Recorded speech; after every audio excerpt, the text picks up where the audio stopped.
Hey, so I'm Tony Carlson, so I'm just going to try and talk you through some of the stuff we've got in our lab. So actually right over here, what you can see is we've got repetitive TMS. So this is the Rapid 2 Super, which allows us to do the theta burst stimulation. So we can do some knockout protocols, we can do some increasing and decreasing of activation and things like that.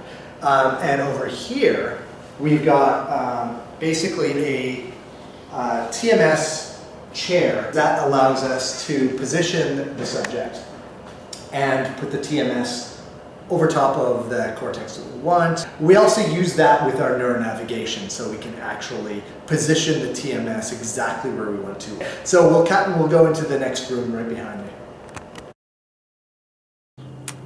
Hi there, back again. So here we are just in a back room here. We've got this room soundproofed a little bit because this is where we do our startle trials. We also do some TMS. You can see right here we've got single impaired pulse TMS that we can use, and a big coil holder there. It makes our life a little bit easier. In that rack we've got GRASS stimulators, we've got EMG, and our DAC as well, and a few GRASS amplifiers. So we can, I've tried to do here is create a lab that allows you to be as flexible as possible in doing as many different types of experiments as we can. The last piece I want to show you is we've got a NeuroNav system by ANT. It's called Visor, and it's basically allows us to co-locate a coil over a person's head with their person's head, or the person's head in 3D space. This is Neil, my graduate student here. Hello.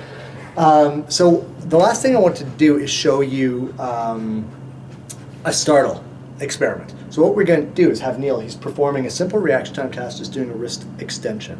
And out of here we get our go tone, which is just a beep.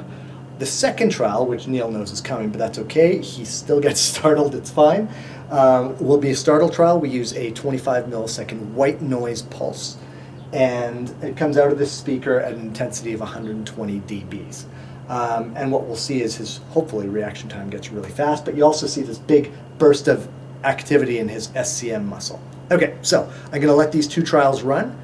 You'll hear a beep, that means get ready, and then a higher pitch tone, which means go, and he's going to react to that. And I'll tell you what his reaction time was on each of those. Okay, here we go. You ready, Neil? Yep.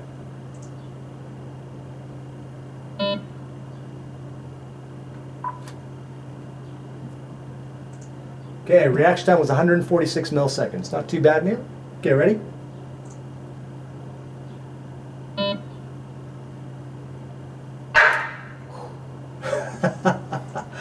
Okay, so you'll be able to see this burst of activity.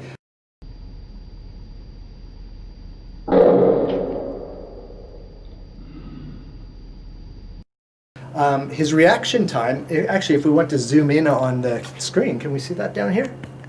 Was 98 milliseconds to displacement, which basically means that he reacted, his EMG turned on, probably somewhere around 70 or 65 milliseconds.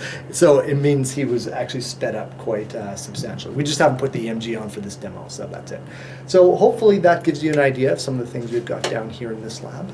And I hope you enjoyed my demo.